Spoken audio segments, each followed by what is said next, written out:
Hey there, it's Meg with Seed to Fork. It's early March, middle of March actually. I'm here today to show you how I set up our low tunnels. We do this every year.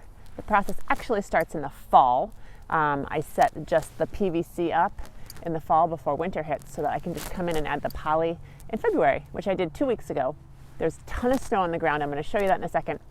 And there was over a foot of snow inside the beds. And that was 2 weeks ago, and now we've got our clover greening up in the paths. It's been a very, very early spring, still winter here. We're still going to get snow in April, but I went ahead and sowed seeds last weekend on March 6th, a week ago today, and they germinated. If that's any indication of how crazy early this spring is here, I don't know what is. I've never sowed seeds that early outside, so that's been kind of eye-opening for me of what's possible. I thought I was pushing the season.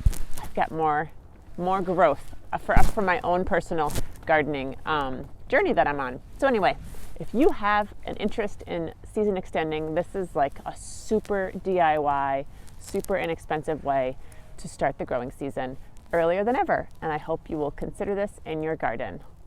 It's a sunny day. We've had a really great string of sunny days. Not a lot of precip in February. And I am going to put the hoops on for our earliest brassicas.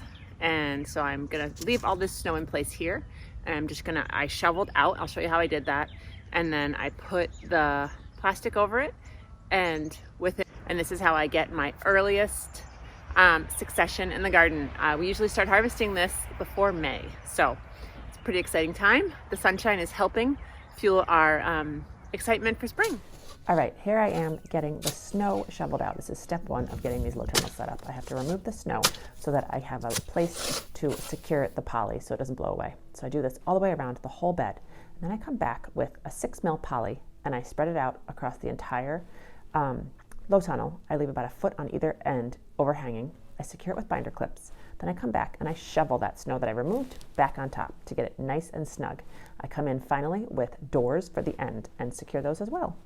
And then we wait.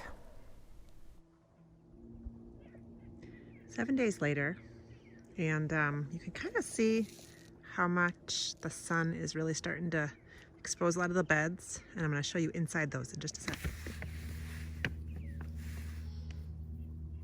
Snow covered 7 days ago.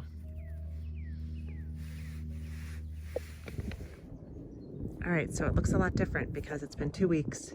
We've had rain, warm weather, the snow's all melted, the clover's starting to green up in our pathways, and I sowed seeds last weekend and I want to show you. So I use binder clips. I think I've talked about that before. And I do doors on the edge because it just makes it easier for us to get in and out. But look at this. I sowed these on March 6th, and I've got tatsoi and arugula, and I've got some mustard greens germinating. Earliest I've ever had seeds germinate in the ground. I've never tried, so that's why it's the earliest. I'm really excited, and I'm already thinking that maybe I could have even started earlier. So I'm looking forward to exploring this more next year.